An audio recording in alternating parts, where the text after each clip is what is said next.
podcast kali ini, White Campus dibersamai oleh juara 2 Mas Mbak Perawatan Blora tahun 2025, di mana kita akan membahas tentang pentingnya menjaga kesehatan mental di kalangan mahasiswa. Benar sekali Juwita, kita akan membahas pentingnya kesehatan mental di kalangan mahasiswa. Kita semua tahu, jadi mahasiswa itu bukan perkara yang mudah. Tugas menumpuk, dikejar deadline, organisasi, atau bahkan masalah pribadi yang datang bersamaan. Nah, semua itu bisa memicu stres kalau tidak dikelola dengan baik. Nah, pas banget di podcast kali ini tentunya kita akan membahas tentang pentingnya kesehatan mental di kalangan mahasiswa. Dan pastinya kita udah kedatangan tamu istimewa, yaitu Mas Zaki Mas Habibi dan juga Mbak Amira Bungalistari selaku juara 2 Mas Mbak Perawatan Blora tahun 2025. Selamat datang di podcast. Terima kasih. Halo Mas Lagi dan Mbak Amel, bagaimana nih kabarnya hari ini? Halo semuanya, Mbak Angelina dan Mbak Juwita. Alhamdulillah saya sendiri kabar saya baik. Mbak Angel sama Mbak Juwita, kabar hari ini saya juga baik sekali. Alhamdulillah sehingga saya bisa datang ke acara podcast. Terima kasih juga untuk Kak Juwita sama Kak Angel sudah memberi kesempatan bagi saya dan juga Mas Zaki tentunya. Bagaimana dengan kabar Kak Juwita dan Kak Angel? Alhamdulillah baik juga. Terima kasih sudah hadir dalam kesempatan podcast kali ini. Baik. Baik, Mas Zaki dan juga Mbak Amel, di podcast ini tentunya kami ingin bertanya seputar tentang kesehatan mental di kalangan mahasiswa. Jadi kami sudah mengumpulkan beberapa pertanyaan untuk menanyakan ke Mas Zaki dan juga Mbak Amel. Baik, sebagai mahasiswa kan kita juga seringkali dihadapkan pada banyak tekanan, mulai dari tugas yang menumpuk, lalu tuntutan akademik, maupun ekspektasi keluarga dan lingkungan sekitar. Nah, menurut Mas Zaki dan juga Mbak Amel sendiri, apa yang sebenarnya membuat mahasiswa menjadi lebih rentan mengalami stres dibandingkan dengan kelompok usia lain, dan seberapa besar dampaknya bagi mereka terhadap kesehatan mental mereka? Baik, ini pertanyaan yang sangat bagus ya. Ini tentunya sangat relate bagi kita yang mahasiswa di Poltekkes ini tentunya, karena kita itu sebagai mahasiswa, masa ini adalah masa transisi atau masa perubahan dari remaja menuju ke dewasa. Tentunya karena faktor tersebut yang sudah disebutkan oleh Mbak Juwita tadi, mungkin Mbak Mel bisa menambahkan. Jadi menurut saya kenapa sih mahasiswa ini lebih rentan mengalami stres daripada kelompok usia lainnya? Karena kan kita itu masih dalam masa krusial transisi ke remaja menuju ke dewasa nikah ya, sehingga kita kan pasti memiliki tanggung jawab, terus memiliki faktor-faktor lainnya yang menjadi latar belakang kita. Apalagi kalau kita sebagai mahasiswa tentunya kita pasti akan mengalami yang namanya tugas menumpuk, apalagi kita dengan deadline yang mepet sekali, kemudian dengan penilaian yang sangat ketat, apalagi biasanya dosen-dosen ini kan berbeda ya Kak dari individunya, ada yang susah, ada yang juga gampang, tergantung juga. Kemudian kan dari kita sendiri responnya juga berbeda-beda. Nah itulah yang membuat mahasiswa ini kenapa lebih rentan daripada kelompok lainnya. Kemudian kalau menurut saya sendiri, mahasiswa ini kan lebih merasa bagaimana ya, agak memikirkan ke depannya itu semakin mendalam, jadinya kita itu lebih mudah terkena stres, apalagi dengan ekspektasi sosial dan juga keluarga. Apalagi kita sebagai mahasiswa, siapa sih ya mau bercita-cita membanggakan keluarga, membanggakan orang tua, ya kan? Apalagi kita sebagai mahasiswa ini salah satu harapan orang tua juga ya Kak tentunya. Wah, luar biasa sekali ya Mas Zaki dan juga Mbak Amel jawabannya. Betul sekali Juwita, kalau kita bicara tentang stres, banyak orang yang menganggap itu hal yang wajar dan pasti dialami semua mahasiswa. Tapi seringkali stres yang dikelola dengan baik bisa berkembang menjadi masalah kesehatan mental yang lebih serius.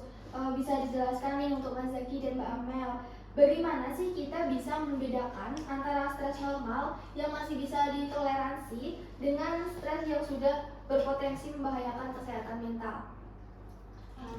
Menurut saya sendiri ya Kak, kalau stres itu hal yang wajar ya kalau kita sebagai mahasiswa mengalami yang namanya stres.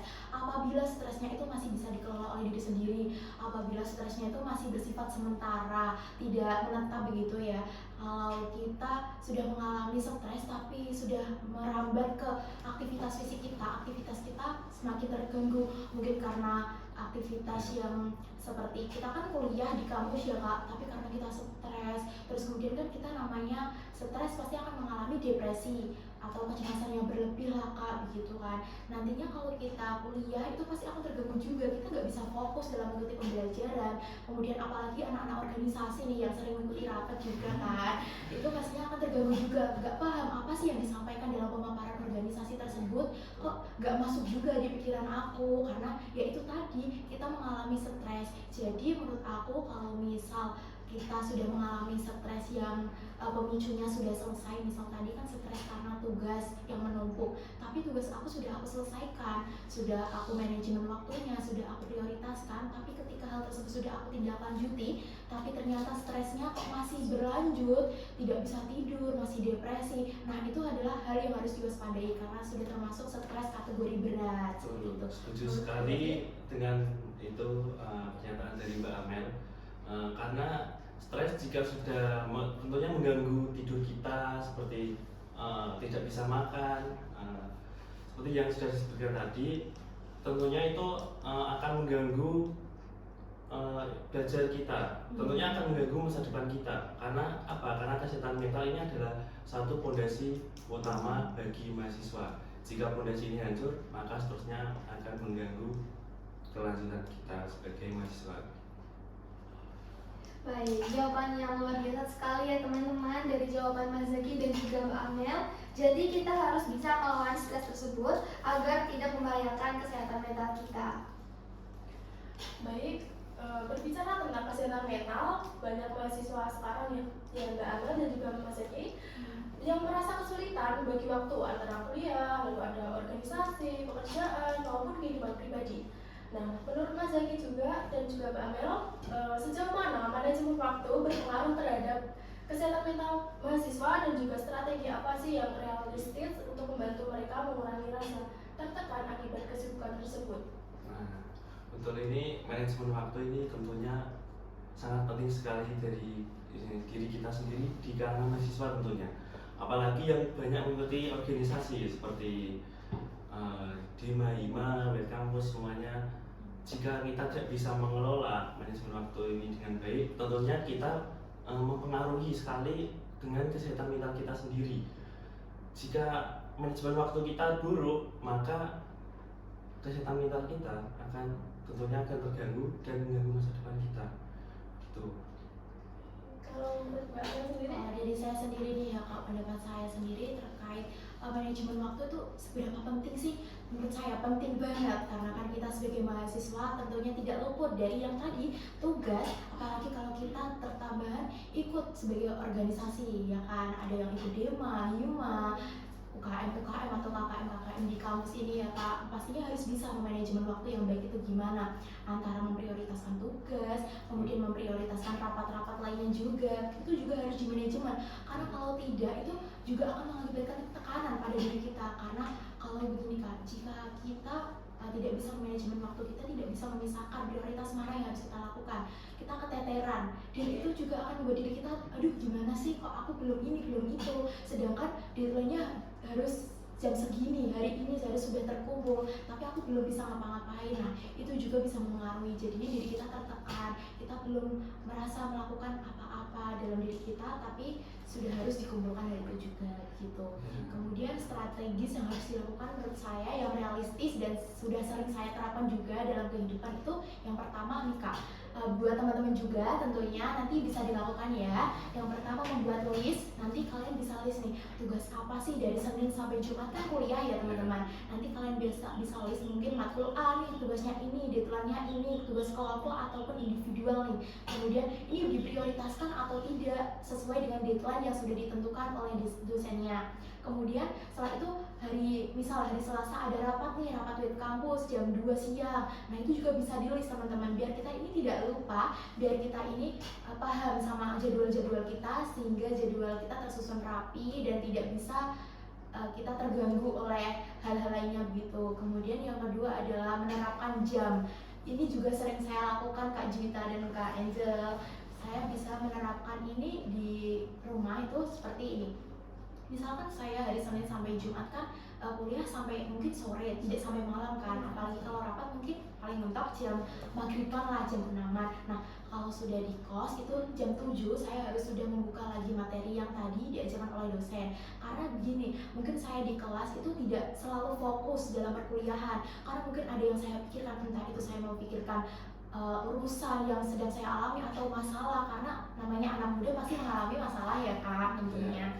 Kemudian atau memikirkan yang namanya tugas organisasi, apalagi kan kita sebagai organisasi yang akan meneruskan kakak-kakak yang mau demis nih, tentunya kan pasti banyak terbebani oleh jobdesk ya, nanti pastinya kita akan memikirkan itu, dan mungkin itu akan terbawa oleh ke kampus. Jadi saya mengusahakan kalau di rumah di kos itu jam 7 harus sudah membaca lagi ulang materi, supaya kalau ya sudah gak apa-apa kalau di kelas mungkin saya kurang fokus, tapi saya upayakan di kos ini bisa fokus membaca ulang.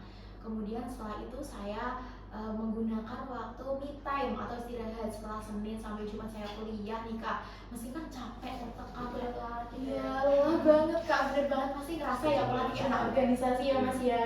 Pasti aduh kok kuliah pulang, habis itu nugas itu langsung rapat lagi, aduh capek banget ya Mas. Nah, kalau saya itu biasanya Sabtu sama Minggu saya gunakan untuk me time Kak. Jadi saya bebaskan dari tugas-tugas semua itu ya Mas tentunya. Nanti saya akan pergunakan untuk entah itu menonton film, karena saya juga adalah orang yang hobi menonton film ya teman-teman. Jadi saya menggunakan hal-hal untuk yang saya senangi. Kemudian kalau sudah melakukan aktivitas yang senang kan kita biasanya moodnya tinggi banget dan enjoy yang ngejalanin harinya. Setelah itu kalau kita sudah enjoy nih ya Kak, kita jalanin hari-hari itu rasanya bahagia banget tentunya. Terus jangan lupa kita juga bersyukur sama diri kita sendiri, kayak alhamdulillahnya kita bisa melewati kehidupan yang panjang ini. Jadi kita juga bahan berterima kasih lah untuk diri kita sendiri gitu. Ya, tentunya setuju sekali dengan pernyataan dari Mbak Amel. Untuk teman-teman di rumah belajar boleh, tetapi kita jangan lupa istirahat ya teman-teman. Tentunya tubuh kita butuh refreshing, punya seperti nongki lah boleh, nongki sekali seminggu sekali atau mau 2 kali juga boleh. Tapi yang penting jangan lupa kewajiban kita sebagai mahasiswa gitu. Wah, itu strategis yang luar biasa sekali ya teman-teman. Lalu kan di era sekarang nih Kak, media sosial itu juga punya peran besar dalam kehidupan mahasiswa. Banyak yang merasa tertekan karena membandingkan diri dengan pencapaian orang lain. Bagaimana sih sebenarnya pengaruh media sosial terhadap kesehatan mental mahasiswa, dan apa langkah yang bisa dilakukan agar media sosial itu tidak menjadi sumber stres bagi mahasiswa, melainkan bisa digunakan secara positif? Tentunya di media, berbicara tentang media sosial ya, Kak Angel, Kak Juwita dan teman-teman, tentunya di media sosial ini memiliki tentunya 2 dampak, negatif dan positif. Tentunya kita itu mengolah dari diri kita sendiri. Karena apa? Karena jika kita tidak bisa mengelola, kita mendapatkan hal negatif di media sosial, seperti kita melihat konten-konten yang tentunya negatif, membuat kita yang merasa insecure seperti yang disebut Mbak Amel, itu akan mengganggu kesehatan mental kita. Jika kita melihat hal yang positif seperti melihat pencapaian orang, tapi juga melihat prosesnya juga, seperti konten kreator Jerome Pauline lah, kita lihat si Jerome Pauline, Kak Jerome Pauline itu pasti menginspirasi kita. Di konten itu kita juga melihat bukan hanya hasilnya, tapi kita juga melihat prosesnya. Kita juga bisa belajar dari konten-konten Kak Jerome Pauline, seperti entah belajar matematika lah, entah belajar tentang sopan santun maupun sebagainya gitu. Benar banget, setuju sama Mas Zaki ya. Jadi sosial media itu tergantung oleh kita sendiri nih Kak, bagaimana kita bisa menggunakan sebagai dampak positif ataupun dampak negatif. Jikalau kita menggunakan sosial media sebagai bahan perbandingan nih, biasanya seperti yang disebutkan Kak Angel tadi ya, bahan perbandingan diri. Misalnya saya melihat sosial medianya kayak Angel sama Kak Juwita saja ya, contohnya misalnya kok aku melihat Kak Juwita sama Kak Angel aktif banget ya di Web Campus ini, dia banyak nge-MC, banyak nge-host, banyak kepanitiaan di Web Campus, sedangkan saya tidak mengikuti Web Campus, tidak mengikuti KKN Web Campus. Saya juga akan merasa, aduh kok mereka sudah paham tentang jurnalistik, sedangkan saya belum paham apa-apa tentang jurnalistik itu bagaimana. Saya pasti akan merasa insecure. Nah itu juga harus dihindari Kak, karena kan sosial media ini, mereka yang dibagikan di sosial media adalah bukan yang realistis juga. Jadi yang dibagikan itu hanyalah sepotong bagian dari hidupnya yang terbaik, kemudian di-share ke sosial media yang dianggapnya itu untuk memotivasi kita, bukan sebagai bahan perbandingan dengan kita ya Mas ya tentunya. Karena banyak orang yang menyalahgunakan kayak, aduh orang ini ngupload terus ke sosmed, penyuluhan di-upload, lagi nge-MC di-upload, lagi moderator di-upload, kayak apa-apa di-upload, kenapa sih, kan aku jadi insecure. Banyak orang gitu juga nih pastinya ya Kakak. Tapi itu juga harus dihindari, karena kan itu membuat diri kita ini semakin tertekan, semakin nge-push kayak, ayo dong aku pengen kayak ini, tapi prosesnya dia tidak mau melewati. Ya benar banget, dia mau hanya hasilnya saja ya kan. Lihatlah itu sebagai motivasi, jangan lihat itu sebagai perbandingan atau membuat insecure diri kita sendiri. Terus bagaimana sih caranya kita ini menggunakan sosial media sebagai bahan yang positif ya Mas Zaki? Jadi kalau yang aku terapkan juga nih Kak di dunia sosial media, yang pertama yaitu jangan ya tadi mengingat tidak boleh membandingkan diri sendiri dengan pencapaian orang lain, karena setiap individu, setiap masing-masing ini memiliki pencapaian sendiri yang berbeda-beda. Entah Kak Juwita di Web Campus ini sangat unggul, sedangkan Kak Angel di Web Campus dan juga di kampus sangat unggul. Jadi mereka berdua memiliki perbedaan yang sendiri-sendiri yang signifikan gitu. Jadi jangan pernah membedakan diri kita dengan potensi orang lain teman-teman. Kemudian kedua, kalian bisa mengikuti nih akun-akun yang memotivasi nih Kak, seperti tadi yang dibilang Mas Zaki, mengikuti siapa Mas Zaki? Iya, Jerome Pauline ya teman-teman. Kalian bisa ya ikuti sekarang, nonton edukasinya, entah nonton materi yang matematika ya Mas, entah mengikuti influencer yang menurut kalian itu kayak membangun public speakingnya kalian bagus gitu, atau membangun relasinya bagus gitu. Kalian bisa ikutin teman-teman untuk menambah relasi kalian juga, untuk menambah pengetahuan kalian juga gitu. Kemudian setelah itu kalian bisa, apalagi di sosial media, oh ya kan Kak, sosial media kan biasanya ada yang namanya cyberbullying gitu yang lagi isu juga ya di Indonesia. Banyak sekali orang yang ngejudge di sosial media. Misal kalau saya nge-post nih Kak, lagi nge-MC, saya post nih, ada yang komen, aduh apa banget sih nge-MC aja di-post, kan bisa ya kayak ya udah nge-MC aja, jalanin aja, kok di-post mau pamer gitu-gitu kan. Banyak sekali ya teman-teman. Nah kalian bisa jangan pikirin lah komentar-komentar gitu, kayak yaudah kalau kalian misal dengan melihat komentar tersebut bisa membuat putus asa, kayak insecure, aduh gak mau dia nge-post lagi, kalau saya nge-post personal branding nanti teman-teman menghujat, teman-teman kelas banyak yang cecokin aku, kayak gitu kan pasti gak nyaman ya teman-teman. Jadi kalian bisa menonaktifkan komentar, karena fitur di Instagram juga kan ada ya, kalian bisa nonaktifkan ya kalau kalian mungkin tidak kuat dengan mentalnya, karena kepentingan itu juga sangat penting sekali untuk kebutuhan mental kita gitu. Wah luar biasa sekali ya teman-teman jawaban dari Mas Zaki dan juga Mbak Amel. Oh ya kan sekarang ini ya Mas Zaki dan juga Mbak Amel, saat ini banyak mahasiswa seringkali dianggap harus selalu kuat, produktif kayak gitu, dan mampu menghadapi segala urusan ataupun tantangannya. Namun kenyataannya tidak semua orang punya daya tahan mental yang sama. Lalu bagaimana cara menumbuhkan kesadaran bahwa meminta bantuan kepada teman, keluarga, ataupun profesional seperti konselor bukanlah merupakan bentuk kelemahan, melainkan menunjukkan bentuk keberanian. Jadi gini Kakak Angel dan Kak Juwita, teman-teman semua, menurut saya sendiri nih, kenapa sih di dunia ini tuh masih banyak sekali orang yang memiliki kesehatan mental terganggu ini banyak menganggap kayak ke profesional, ke konselor profesional itu hal yang apa sih, kok kamu alay banget ya konselor, kan bisa juga diatasi sendiri, ala stres gitu doang kok, gitu masih banyak sekali. Nah, pandangan itulah nih yang harus dirubah teman-teman. Kalian jangan pernah menyepelekan yang namanya penyakit mental, karena penyakit mental ini sangat pengaruh sekali ke tubuh kita, ke hidup kita, ke masa depan kita. Karena seperti yang dibilang Kak Juwita sekarang ya, kan banyak mahasiswa juga yang responnya itu berbeda-beda. Ada yang kuat mentalnya, ada yang sedikit-sedikit dijudge sedikit aja mentalnya langsung down, langsung putus asa. Apalagi sekarang ada isu banyak sekali ya Mas di Indonesia ini mahasiswa sekali jangan sampai ya teman-teman, mohon maaf, bunuh diri karena kesehatan mentalnya itu terganggu teman-teman. Dia merasa putus asa, gak ada teman, gak ada support system, dan dia gak memiliki kesadaran diri untuk meminta bantuan ke orang yang lebih profesional begitu. Jadi menurut saya untuk mewujudkan kesadaran tersebut dari kita sendiri sebagai mahasiswa nih Kak, harus merubah pandangan tersebut. Kalau memang seseorang tersebut pergi ke konselor profesional, maka orang tersebut bukan hanya lemah tapi keberanian. Seperti tadi, itu adalah wujud dari kasih sayang dirinya terhadap mentalnya sendiri, kemudian wujud keberaniannya dalam menghadapi kesehatan mental yang terganggu itu. Kemudian ya kan Mas, kemudian dari Mas Zaki gimana menurutnya? Tentunya itu bukan hal yang memalukan ya Mbak. Tentunya itu adalah hal yang sangat berani bagi diri kita sendiri. Tentunya berdasarkan pengalaman saya sendiri nih ya teman-teman, saya pernah down mental di waktu SMA.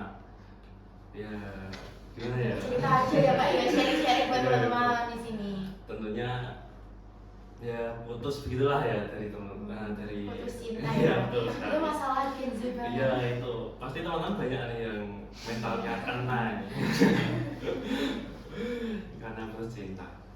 Saya nih memulainya itu memang saya nggak berani bicara sama orang tua saya, sama teman-teman saya sendiri, bahkan sama Orang terdekat iya, lah ya orang Mas paling ya. terdekat lah. Saya nggak berani bicara, tetapi apa yang membuat saya bicara, saya itu kepikiran teman-teman. Aduh, kayak gimana nih ya, kayak nggak bisa sendiri terus, kayak hidup itu maju ya. maju terus, kita harus menjalani hidup. Karena rasanya itu hidup memang ya, kalau kita mental itu kena ya, hidup itu terasa kayak berat gitu. Kayak B aja gitu loh, kayak ya udah Kuat aja ya udah ya jalan berat hidup kayak gitu. ya. Terus saya kepikiran, wah terus makanya nggak ada kemajuan gitu. Ya sudah lah, saya mencoba bicara ke orang terdekat terlebih dahulu. Jika memang tidak bisa dengan keluarga, berbicara dengan teman yang paling dekat kamu dahulu. Jadi saya mencoba lah, saya mencoba mencari kesibukan terlebih dahulu dengan teman saya. Dan akhirnya saya nyaman mencoba untuk berbicara dengan teman saya, curhat beginilah. Jadi mental saya terasa lebih kayak ya lebih ringan, beban saya lebih ringan. Jadi tubuh saya lebih rileks. Jadi intinya kita sebagai mahasiswa itu teman-teman harus menjadikan kita untuk teman-teman yang sedang mengalami masalah. Misal aku melihat Kak Juwita kok lagi sedih banget akhir-akhir ini di kelas, karena kebetulan kita satu kelas ya Kak. Karena di kelasnya Kak Juwita mungkin kok merenung, kok gak ada temennya, terus akhir-akhir ini setiap istirahat Kak Juwita kok memilih pulang, tidak mau di kelas menunggu jam pembelajaran ya Kak. Saya pastinya akan menjadi teman Kak Juwita yang selalu siap pundaknya untuk disandari oleh Kak Juwita ya. Kayak ayo dong Kak, cerita, boleh cerita ke aku, sharing-sharing siapa barangkali nih aku bisa menyiapkan solusi. Iya bener banget Kak, jadi kita itu bisa awareness lah sama teman-teman semua, harus peduli satu sama lain gitu. Terus habis itu kita juga sebagai mahasiswa ini seperti tadi Mas Zaki ya cerita pengalamannya di masa SMA ketika dia mengalami putus cinta teman-teman, dan juga mengakibatkan down mentalnya dan berakhir bisa menemukan solusinya bagaimana. Nah kita ini harus menjadikan diri kita sendiri sebagai teladan teman-teman. Misal seperti Mas Zaki tadi mengalami seperti itu, saya juga pastinya pernah mengalami pengalaman yang sama, entah down mental karena mungkin masalah lingkungan yang baru, atau mungkin masalah masa lalu yang terungkit kembali teman-teman. Pasti ada ya teman-teman yang seperti itu. Nah itu kita harus menjadikan teladan dari kita sendiri di masa sekarang, kayak aduh dulu aku aja bisa gini loh, masa sekarang nggak bisa, ayo kita bangkit, seperti itu ya Kak. malah dari keluarga terdekat Iya, kita terlebih dahulu untuk ya sharing-sharing sharing-sharing supaya mental kita lebih sehat. Ya. Baik, jadi yang paling penting itu merubah cara pandang. Iya, bener Betul banget. sekali. Ubah pandang kalian dulu ya teman-teman, karena kalau kalian nggak ubah pandang kalian kayak aduh alay banget ke konselor itu Iya. apa sih gitu-gitu ya, nantinya Indonesia ini akan penuh dengan masalah mental karena masih banyak orang yang malu untuk ke konselor. Pasti kalau kita menghadapi masalah mental juga tidak memungkiri kalau kita malu ya kak kalau mau ke psikolog kayak Betul. aduh aku takut dibilang orang gila, aku takut ditaruh di rumah sakit jiwa kayak gitu-gitu. Tapi itu ternyata justru penting banget loh teman-teman, karena salah satu upaya untuk kita mencegah stres yang semakin lama semakin berat sehingga menimbulkan efek-efek samping yang begitu mendalam dan juga sangat berat sekali untuk kehidupan kita di masa mendatang, apalagi kita adalah harapan orang tua teman-teman. Nah nantinya itu juga sangat penting sekali ya kak untuk di perhatikan. karena salah satu kunci kesuksesan yaitu Kesehatan kesehatan mental. mental. Betul sekali. Sudah? Ini, Kak. Setuju sekali. Menurut saya, salah satu langkah penting adalah mengubah cara pandang. Justru orang yang berani terbuka adalah mencari pertolongan itu menunjukkan kekuatan. Kalau kita bicara soal menggapai sukses, banyak orang yang mendefinisikan sukses itu hanya sebatas nilai akademik atau prestasi. Padahal keberhasilan itu juga dipengaruhi oleh kondisi mental yang sehat. Bagaimana sih menurut Mas Zaki dan juga Mbak Amel hubungan kesehatan mental dengan kesuksesan akademik maupun kesuksesan hidup mahasiswa secara keseluruhan? Jadi menurut saya nih teman-teman Kak Angel dan Kak Juwita, kenapa sih kayak kesuksesan itu seringkali dihubungkan dengan nilai akademik yang tinggi, kemudian orang yang sering ikut lomba, kemudian orang-orang yang sering ikut juara dalam perlombaan tersebut. Kayak nggak semua itu harus mengikuti lomba dalam akademik yang tinggi teman-teman, karena kesuksesan juga bentuk dari mental kita yang sehat. Karena kalau gini aja dibandingkan kalau kita kan sehatnya mental kita sehat ya teman-teman, mohon maaf, mental kita sehat semua nih tentunya. Nah kalau kita mengikuti pembelajaran di kampus tentunya kita fokus dong, kita disuruh tugas A kita mengikuti ya tugas A, tugas B ya tugas B, tugas C begitu lainnya. Tapi ketika dengan mahasiswa yang mentalnya terganggu nih, kan pasti akan bingung kayak aku nggak bisa, aku tertekan, aku disuruh gini tuh nggak bisa kayak gitu. Jadi perbedaannya yang sangat signifikan itu seperti itu. Terus pengaruhnya terhadap sukses itu gimana sih?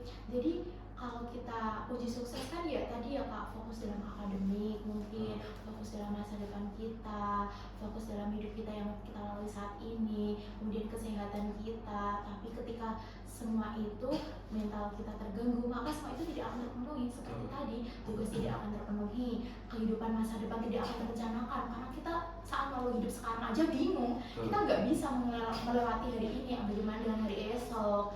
Kemudian yang kita lalui sekarang aja nggak bisa ya kak, kayak ngeluh terus lah, intinya nggak mau konselor, nggak mau bagaimana sih caranya aku ambil solusi dalam hal ini, mengambil keputusannya bagaimana, sehingga hal tersebutlah yang menambah beban kita ini semakin berat. Kemudian setelah itu kalau sukses ini kan yang holistik ya kak, itu mahasiswa yang pintar berrelasi baik, kemudian lingkungannya baru yang baik, kemudian akademiknya yang baik, bukan hanya tentang ya tadi nilai yang tinggi, bukan hanya tentang itu ya, tapi tentang kita, bagaimana cara kita merespon dosen-dosennya, kita bagaimana menyelesaikan tugas-tugasnya dengan cara yang tertib seperti itu. Itulah juga ciri-ciri kesehatan yang holistik teman-teman. Jadi kunci kesehatan yang baik adalah yaitu mentalnya terjaga, kemudian kunci kesuksesan di masa mendatang adalah mental kita. Karena kalau mental kita sendiri tidak bisa benar, kita bermasalah dalam mentalnya, bagaimana cara kita menyusun masa depan, kesuksesannya gimana, cara datangnya itu bagaimana. Lagi ya tadi kita adalah harapan orang tua. Karena ya kesehatan mental itu juga salah satu pondasi kesuksesan. Jika pondasi itu runtuh, maka kesuksesan itu hanya angan saja gitu ya mbak. Betul, karena sukses itu juga bukan hanya nilai, bukan hanya uang. Kesuksesan itu yaitu kesehatan mental kita juga. Jika kesehatan mental kita bagus, maka masa depan kita juga akan dijamin teman-teman. Karena kalau sekarang itu pola pandang orang ini semakin berbeda-beda ya Kak ya, bener banget kan. Pasti ada, kalian juga merasakan kan kalau teman-teman kalian ada yang kayak akademiknya tinggi, mesti dibanding-bandingin sama kita. Aduh, ini nih ciri-ciri orang sukses, sedangkan ini nih nilai akademiknya aja di bawah 8, ini di atas 9 nih, keren nih, gitu-gitu. Itu hal yang salah, karena itu juga bisa menekan pada diri kita sendiri, kayak mentalnya nanti pasti down dan kena gitu teman-teman. Jadi kita sebaiknya ya tadi jangan memikirkan pandangan yang aduh nilai akademikku jelek, aku mesti kedepannya nggak bisa sukses. Itu hal yang salah, karena ya seperti yang sudah saya bilang tadi sama Mas Zaki ya Mas, kalau kunci kesuksesan itu adalah mental yang sehat. Jadi ayo teman-teman, kita itu harus menjaga mental kita, karena apa ya, kita tuh harus peduli, karena masa depan yang sukses nantinya adalah jaga mental kita, itu harus peduli banget sih. Baik, luar biasa sekali. Terima kasih buat Mas Zaki dan juga Mbak Amel telah menyempatkan waktunya untuk hadir di podcast kali ini dan juga memberikan jawaban yang luar biasa sekali dan menginspirasi tentunya. Baik, terima kasih juga buat penonton yang sudah setia menonton podcast kami. Semoga pembahasan tadi bisa menambah wawasan baru tentang pentingnya menjaga kesehatan mental di kalangan mahasiswa.